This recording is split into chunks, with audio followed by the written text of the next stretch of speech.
ఇప్పుడు మనం తెలంగాణలో చూసుకుంటే కేఎఫ్ బీర్ అనేది చాలా అరుదుగా కనిపిస్తుంది. కనిపించడం కూడా చాలా సిట్యుయేషన్ లో కనిపించడం కూడా లేదు. సో ఇప్పుడు దీని వల్ల ఎన్ని ప్రాబ్లమ్స్ ని ఫేస్ చేయాల్సి వస్తుంది?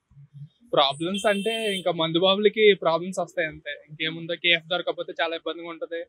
అంతేకాకుండా కొన్ని అదర్ బ్రాండ్లు కూడా కానీ కేఎఫ్ బాగా ప్రత్యేకించింది అంతే.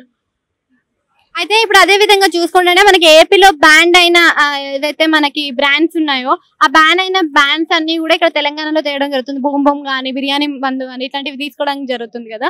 సో దీనిపైన ఇంకా యువతకి ఏదైనా ప్రభావితం చేసే అవకాశం ఉందనుకోవచ్చు? యువతికి అంటే ఇంకా అంటే ఆంధ్రప్రదేశ్ లో అంతకు ముందు బూమ్ బూమ్ అవి ఉన్నాయి. ఇప్పుడు కేఎఫ్ రావడం ఆంధ్రాకి మంచిది. I'm also Andhra Pradesh Annavaram. So ఇప్పుడు ఆంధ్రప్రదేశ్ అంటున్నారు కాబట్టి బూమ్ బూమ్ మందు వల్ల చాలా మందికి ప్రాణాలకు ప్రమాదకరం అయింది అని అన్నారు. సో అలా అదే విధంగా తెలంగాణలో కూడా ఫేస్ చేసే సిచ్యువేషన్ వస్తుంది అనుకోవచ్చు?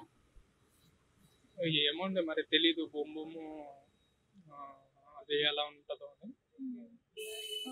ఇప్పుడు యువత చూసుకుంటే కేఎఫ్ కి చాలా అడిక్ట్ అయి ఉంటారు. సో సడన్ గా ఇలా మందును మార్చడం వల్ల వాళ్ళ హెల్త్ ఇష్యూస్ కానీ వాళ్ళు ఫేస్ చేసే సమస్యలు ఏమైనా ఉంటాయి అనుకోవచ్చు? హెల్త్ ఇష్యూస్ అంటే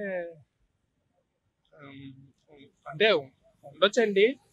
మేబీ కొన్ని బ్రాండ్ల వల్ల వాళ్ళు మ్యానుఫ్యాక్చరింగ్ ప్రాసెస్ దాంట్లో ఏం కలుపుతారో ఏంటి, కొన్ని బ్రాండెడ్ ఉంటే బాగుంటుందని అంతే. అదే విధంగా చూసుకుంటే మనకి ఇప్పుడు కొత్త బ్రాండ్స్ వల్ల ఏదైతే కొనుగోలు ఉంటుందో అంటే మద్యపానంలో కొనుగోలు మనకి ఎక్కువనే ఉంటుంది. వైన్ షాప్ ముందు ఎప్పుడు ఎక్కువ కనిపిస్తుంది. అదే మనకి తగ్గే అవకాశం ఉందా కొత్త బ్రాండ్స్ వల్ల?